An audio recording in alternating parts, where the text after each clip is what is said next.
Principles of inheritance and evolution, इसमें हम लोग आज चलेंगे कहाँ? कल कहाँ तक हुआ था?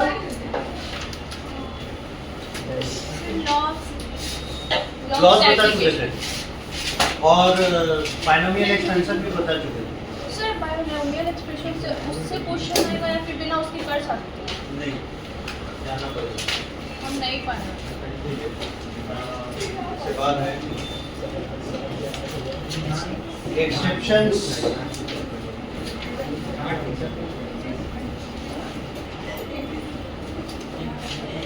बात नहीं, एक्सेप्शंस टू द मेंडलिज्म, ये नहीं कर पाएंगे। ठीक है,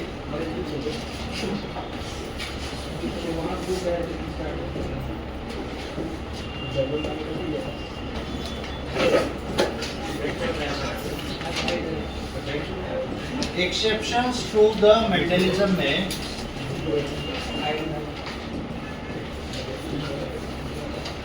ऑन मोनोहाइब्रिड क्रॉस,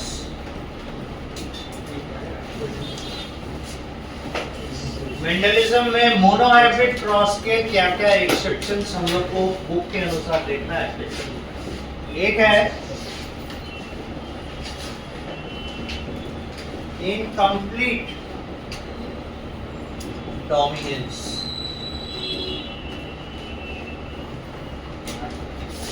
दूसरा है कोडोमिनेंस।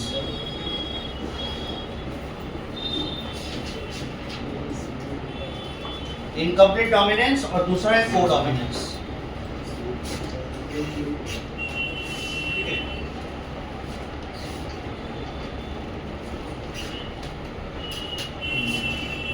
अब देखिए इसके एग्जाम्पल में रखा गया है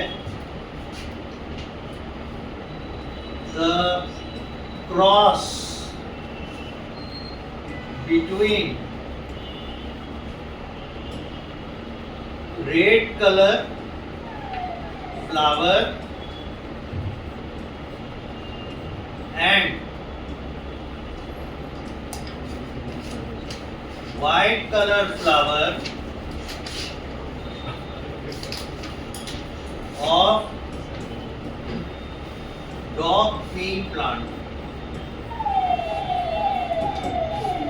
इसके एग्जाम्पल में रखा गया है। और कोडोमिनेंस के एग्जाम्पल में रखा है ह्यूमन ABO ब्लड ग्रुप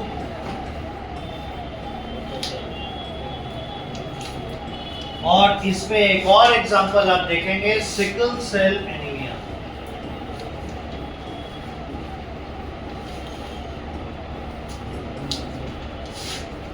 इसमें सिकल सेल एनीमिया और ह्यूमन एबीओ ब्लड ग्रुप, ये दो तीन जगह आपको दिखेंगे एज एन एग्जांपल्स, दो तीन जगह दिखेंगे।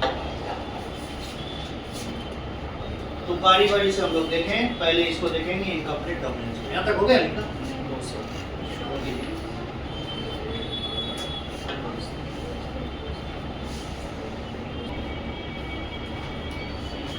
देखिए पहले हम लोग देखें इनकम्प्लीट डोमिनेंस।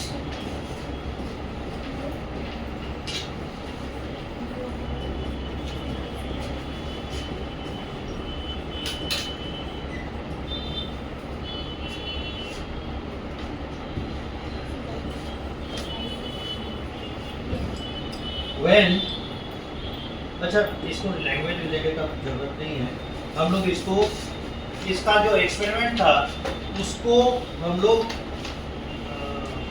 क्या कर सकते हैं, सिंबल में देखें। रेड फ्लावर लिया ट्रू ब्रीड, ठीक है।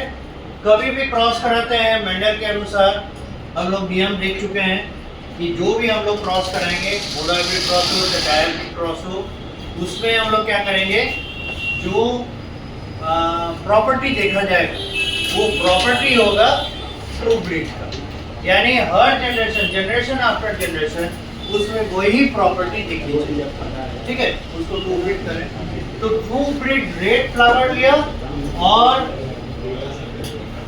व्हाइट फ्लावर लिया ट्रू ब्रीड, व्हाइट फ्लावर लिया ट्रू ब्रीड। तो ये तो आप जान रहे हैं फिनोटाइप है ना, ये फिनोटाइप है। तो इसका जीनोटाइप,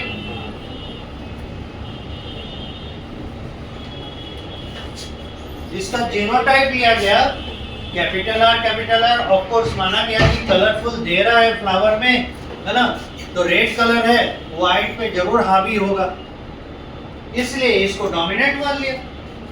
तो डोमिनेंट के लिए क्या साइन चुनते हैं, मतलब कि हम लोग कैपिटल लेटर और डोमिनेंट कैरेक्टर का first letter. Red is the character इसलिए आर ले लिया, डोमिनेंट को दिखाने के लिए कैपिटल आर। तो व्हाइट के लिए क्या सिंबल चुनेगा, स्मॉल आर, क्योंकि उसी का काउंटर है ना, स्मॉल लेटर इसको चुनना है। ये हो गया जीनोटाइप। अब इनके टाइप्स ऑफ गैमेट्स,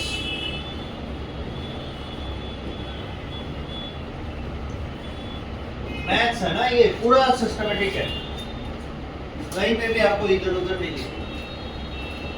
तो टाइप्स ऑफ गैमेट, कितने प्रकार के गैमेट होंगे, एक ही प्रकार का होगा भाई। ये गैमेट कैपिटल आर रखे, चाहे दूसरा gamete capital R, capital are तो एक ही टाइप का हुआ ना, इसलिए टाइप ऑफ गैमेट एक ही प्रकार का बनेगा, और इसमें भी टाइप ऑफ गैमेट एक ही प्रकार का बनेगा, स्मॉल आर। अब नेक्स्ट स्टेज क्या होगा, फर्टिलाइजेशन।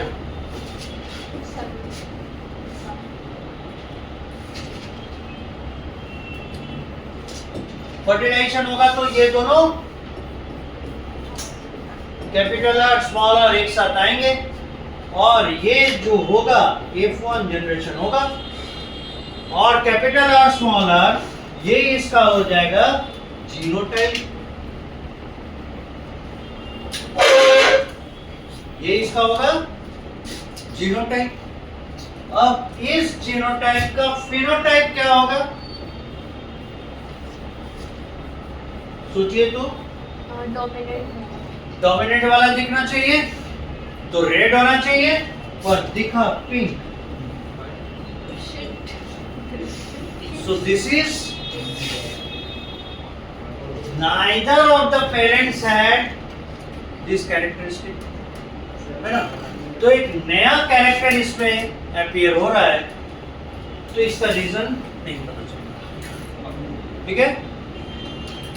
तो बाद में फिर इसका सेल्फिंग कराया गया,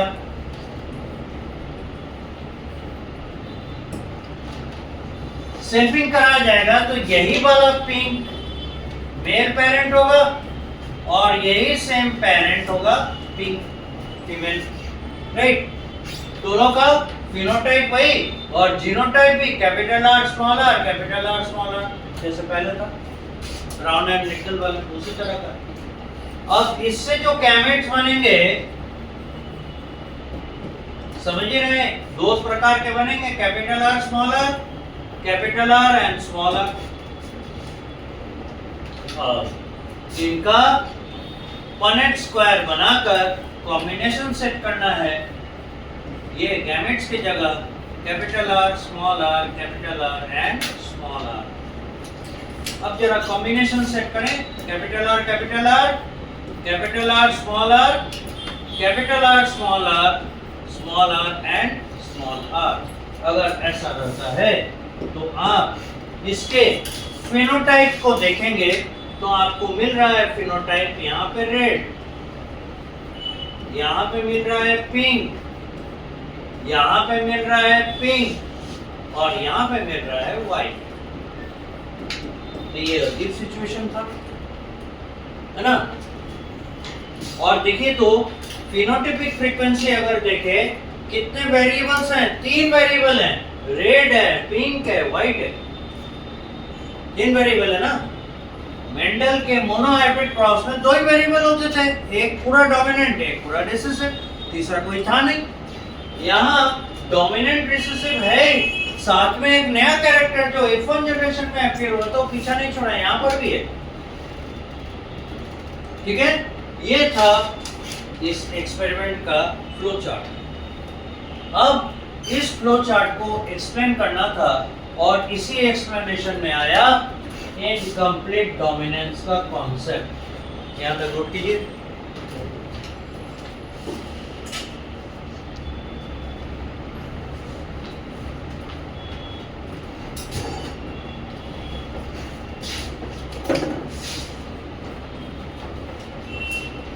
The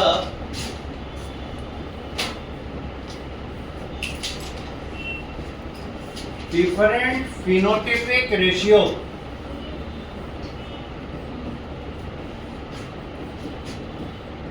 of 1:2:1 in F2 generation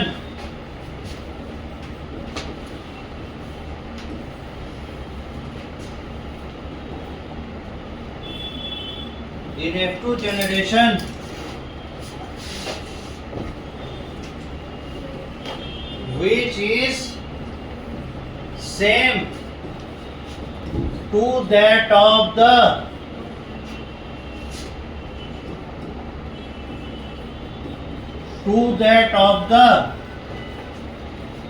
genotypic ratio was not be explained by the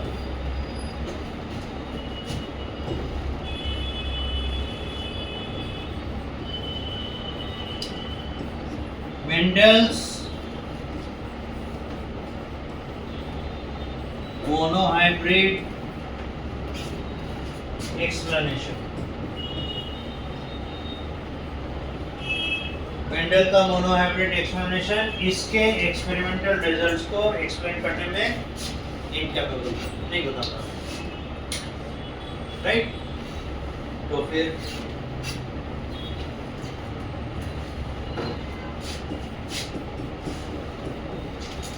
explanation for the observation। इस एक्सप्लेनेशन का ऑब्जर्वेशन क्या दिया गया तो देखिए, the capital R allele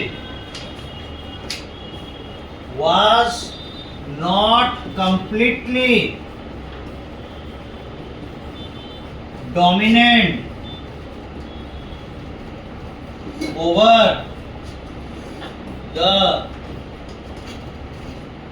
small r allele in the dog pea plant।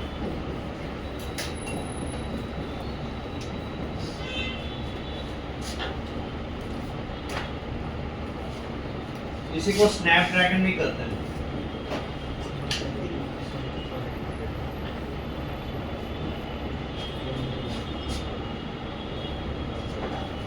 Therefore, in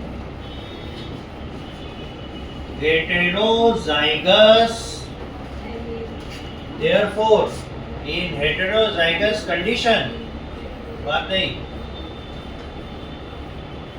Therefore, in heterozygous condition, the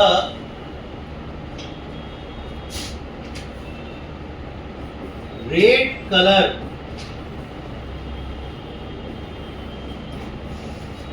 of the capital R faded to pink।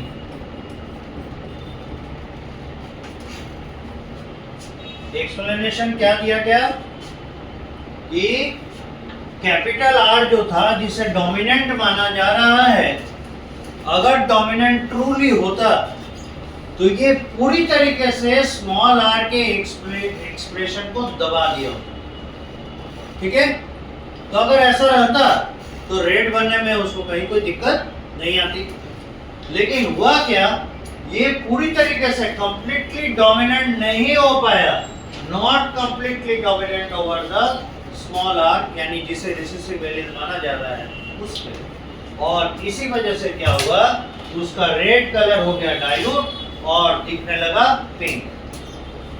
तो ये तब होगा जब ये हेटेरोजाइगस कंडीशन में आए, और होमोजाइगस में कोई इशू नहीं, वो यूनिफॉर्म है, दोनों एलील एक ही तरह का प्रॉपर्टी शो कर रहा है, तो सिंगल प्रॉपर्टी शो करेगा। प्रॉब्लम कहाँ आएगा, जैसे हेटेरोजाइगस कंडीशन, ठीक है। इसलिए इसको कहा गया, इस एक्सपेरिमेंटल एक्सप्लेनेशन को कहा गया इनकम्प्लीट डोमिनेंस, और यही वजह बना ये मेंडल का एक्सेप्शन है, ठीक है। इसीलिए ये मेंडल का एक्सेप्शन।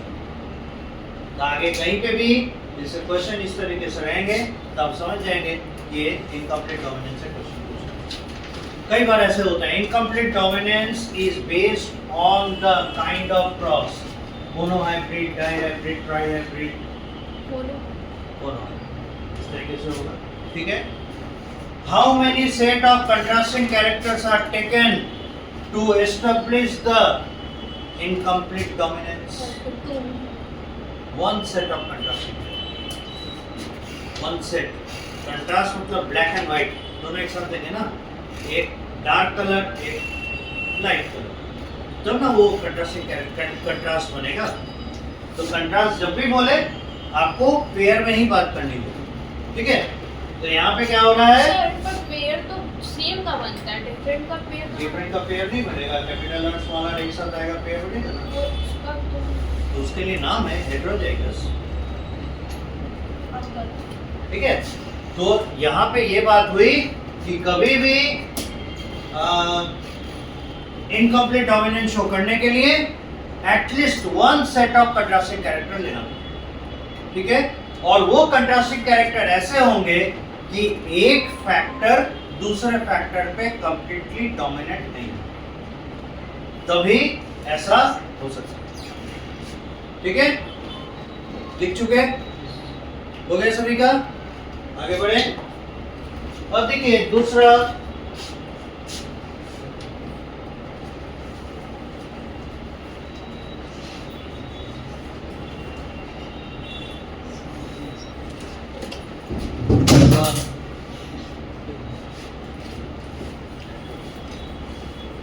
सेकेंड एक्सेप्शन,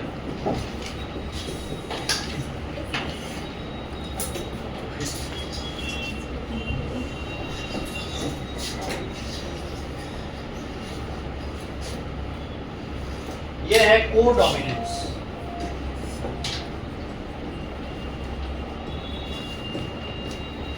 इसमें पहला एग्जांपल लिए गया है ABO ब्लड ग्रुप,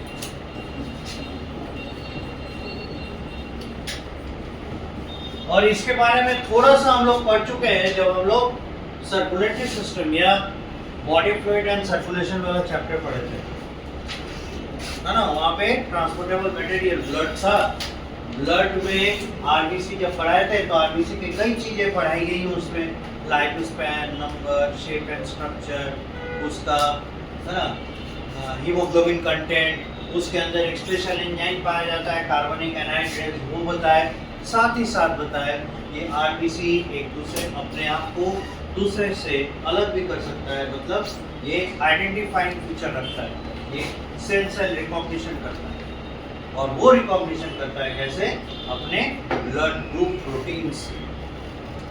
ये ब्लड ग्रुप्स एक्चुअली क्या है, ये एंटीजेंस हैं, यानी प्रोटीन्स हैं जो कि इसके प्लाज्मा मेम्ब्रेन पे एक्सप्रेस दिखाई पड़ते हैं, या आप ऐसे कहिए ये प्लाज्मा मेम्ब्रेन प्रोटीन है जिनके मदद से आरबीसी आइडेंटिफाई करता है ये सेम टाइप का है या डिफरेंट है, ठीक है। तो this is the importance of blood group. Blood group कहने का मतलब है ब्लड ग्रुप प्रोटीन्स, ठीक है। ये हम लोग जानते हैं कुछ चीज, फिर भी ब्लड ग्रुप्स आर क्या है? Proteins of RBC plasma membrane. ठीक है। दूसरा, expressed at the plasma membrane and remain exposed outside.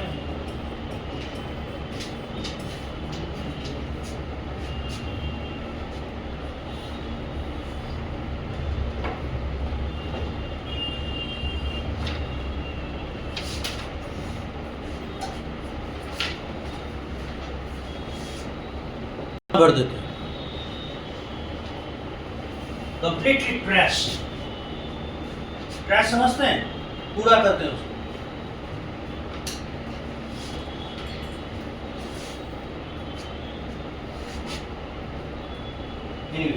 So expressed at the plasma membrane and remain exposed outside, बाहर के तरफ ही निकले हुए रहते हैं। और एक चीज आप लोग को जानना चाहिए, अब तो वो चैप्टर आने ही जा रहा है, ह्यूमन हेल्थ एंड डिजीज। तो एंटीबॉडी करके एक स्ट्रक्चर होता है, ये एक्चुअली में एक प्रोटीन्स है, एक प्रोटीन है जो कि किसी दूसरे प्रोटीन के अगेंस्ट में प्रोड्यूस होता है। Antibodies are always produced against some protein and by chemical property antibodies are itself protein। ये खुद भी प्रोटीन है और किसी प्रोटीन के अगेंस्ट में प्रोड्यूस होते हैं। ठीक है। तो ऐसा प्रोटीन जो अपने अगेंस्ट में एंटीबॉडी जनरेट करवा लेता है, तो उन्हें ही शॉर्ट में एंटीजेन कहा जाता है। Anti from antibody, gen from generator. ठीक है। तो antigens are also proteins against which antibodies can be produced. तो ये जो आप ब्लड ग्रुप प्रोटीन्स देख रहे हैं, ये चूंकि सेल के सरफेस पे एक्सप्रेस्ड हैं, इसलिए इनके अगेंस्ट में एंटीबॉडीज बनते हैं। तो फ्रॉम दैट पर्सपेक्टिव हम इन ब्लड ग्रुप प्रोटीन्स को क्या कहेंगे?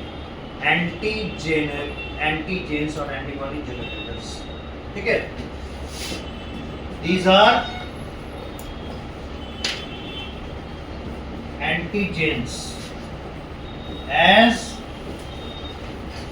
antibodies can be produced